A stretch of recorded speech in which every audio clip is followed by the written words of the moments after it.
और इतना भीषण विरोध हम जान नहीं पाते हैं कि इस धनुष के प्रति आपका कौन सा ऐसा लगाव है, कौन सा ऐसा विशेष संबंध बना चुके हैं आप धनुष के प्रति, जिस कारण से आप महेंद्राचल से मिथिला दौड़े चले आए। एक धनुष के टूटने पर यही धनु पर ममता के हेतु, ममता का कारण क्या है, निमित्त क्या है, उद्देश्य क्या है। बड़ी तलवारों के बीच में फट फट करके चट चट बोलने वाले नटखट राजकुमार, पिता बड़ा उदार है, बड़ा विद्वान है, बड़ा ब्राह्मणशाली है। मेरे सामने तुम्हारा भाई आया था राजकुमार, उसने बड़े हिम्मत शब्दावली में कहा था कि नाट समुद्र भंज निहारा हुई है कोई दास तुम्हारा, लेकिन मेरे प्रश्न का उत्तर नहीं मिला। तुम जिस समय खड़े हुए मुझे लगा ये भी रघुवंशी राजकुमार है, मेरे प्रश्न का उत्तर कहीं न कहीं से मिल जाएगा, लेकिन तुमने किया क्या? विश्व के मुनि वचन लखन मुस्काने अब बोले प्रभुधरी, आप आचार्यों के घर में पले हो, आचार्य वशिष्ठ की पाठशाला में पढ़ते रहे हो, महामुनि विश्वामित्र के संग में रहे हो। अरे कम से कम ये संसार की मर्यादाएं हैं राजकुमार, संसार समाप्त हो जाए कोई ऐसा तो नहीं।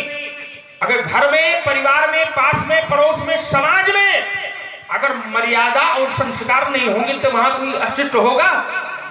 तो भाई कोई जोर से बोला, हाँ ताकि लक्ष्मण कुमार सुनाए। नहीं होगा, ये संसार की मर्यादाएं है राजकुमार, मर्यादा जाते संसारा, पूरा का पूरा संसार मर्यादाओं पर ही आधारित है और मर्यादा पर चल रहा है। लक्ष्मण का व्यवहार कैसा है? सुनि मुनि वचन लखन मुस्काने अपोने पर धरई अपमाने। अब कहते क्या हो कि आप कठोर वचनों का प्रयोग करते हो। अगर उपदेशक स्वयं में सुधार न करे, दूसरे को उपदेश करने लगे तो वो उपदेश सार्थक नहीं होता है। खुद वो काम न कर पाओ और दूसरे कह दो आप ये गलत कर रहे हो। तो राजकुमार ये संसार का नियम है, अगर एक उंगली किसी की तरफ उठाते हैं तो तीन अपनी तरफ इशारा करती है कि एक दोस्त किसी के मत देखो, अपने अंदर की तीन कमियां ये तात्पर्य है। तो लक्ष्मण कुमार ने यहां पर विचार नहीं किया, बोले आप यहां कठोर वचन का प्रयोग करते हो। तो राजकुमार यहां पर जो कार्य हुआ है वो हमारे प्रतिकूल है। अनुकूलता और प्रतिकूलता के आधार पर ही शत्रु और मित्र मेरा करते हैं। अगर कोई कार्य किया गया है, किसी के प्रति वो अच्छा है तो वो उसको अच्छा लगेगा। यहां पर जो कार्य हुआ है वो हमें अच्छा नहीं लगा, इसलिए हमारा क्रोध है, इसलिए हमारा विरोध है। तात्पर्य हो जाता है कि धनुष का खंडन यहां पर किया गया है, अब वो हमारे प्रतिकूल है, वो कार्य हमें अच्छा नहीं लगा, तो उस समय उसको देख करके हमें यहां पर क्रोध है। कि तोड़ा पूछा गया, वो नहीं मिला, उसको बताया जाए, दिखाया जाए है कौन। तो बोले आप कठोर वचनों का प्रयोग करते हैं। तो राजकुमार जब कोई क्रोध में होता है तो ये बताया गया कि क्रोध के परशु वचन पर अमुनिवर कहां विचार। क्रोध में क्या फूल बरसते हैं क्या?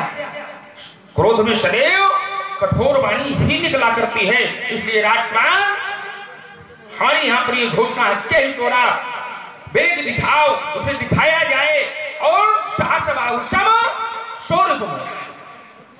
वो ऐसा वैसा नहीं है, सहस्त्राबाहु की समान शत्रु है। क्यों कि सहस्त्राबाहु सामान्य नहीं था, साधारण नहीं था।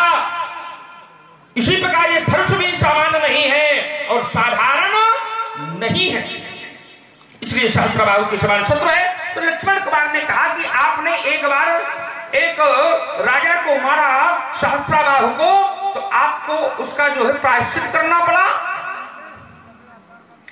आपने धरातल को छोड़ दिया और जब आपने घोषणा कर दिया कि न तुम्हारे जी हैं सब राजा, तो संसार न छोड़ना पड़े, ऐसा वाला का है। राजकुमार हम कहते हैं अगर किसी ने कोई कार्य को किया है, कार्य करने वाला एक है, अब करवाने वाले अनेक हैं। वो नियम ये है कि अपराधी इतना बड़ा दोषी नहीं होता जितना बड़ा दोषी अपराध को कराने वाला होता है या अपराध को छिपाने वाला होता है। तो तोड़ा गया एक के द्वारा और यहां पर छिपाया गया अनेक के द्वारा। इसलिए हमारी घोषणा है राजकुमार कि न तुम्हारे जी है सब राजा। अब लक्ष्मण का कथन है कि अगर आपने सबको मार दिया तो राजकुमारी ये हमारी विधा है। कभी कभी ऐसा हो जाता है कि अगर सीधी उंगली से घी न निकले तो थोड़ा जिंदगी भर यही करते रहे हो लगना। तो तात्पर्य है राजकुमार, अगर प्रेम से जब कोई न बतावे, साधारण में कोई न बतावे, तो क्या आरती उतारना चाहिए क्या? तो जैसे में वो बताएगा वैसे उसको लाया जाएगा, इसलिए हमारी घोषणा है।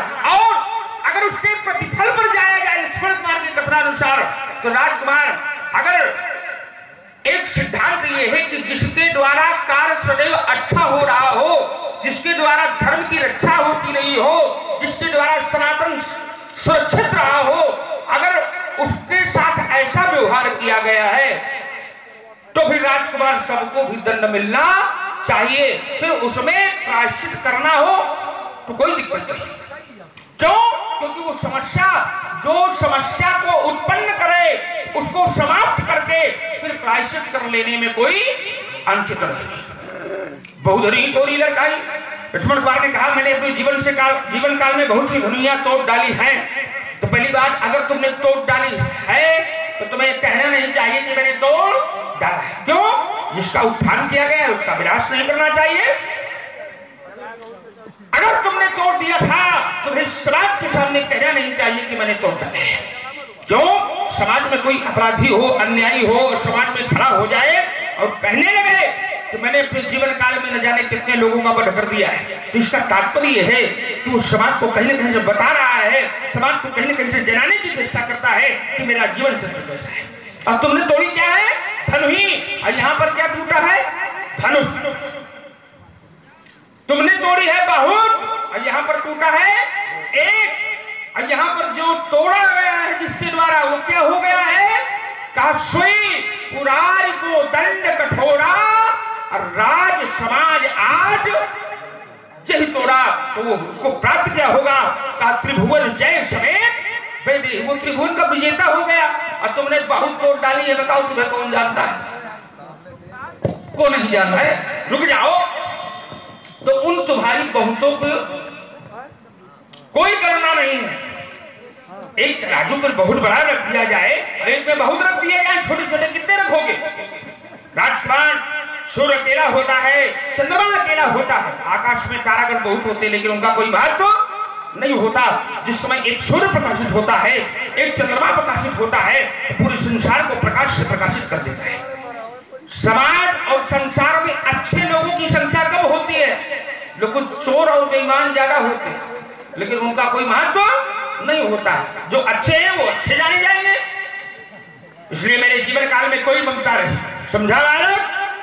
रे न बालक काल बस बोलत तो ही न संहार धर ही शब्द पदार्थ धन वृक्ष।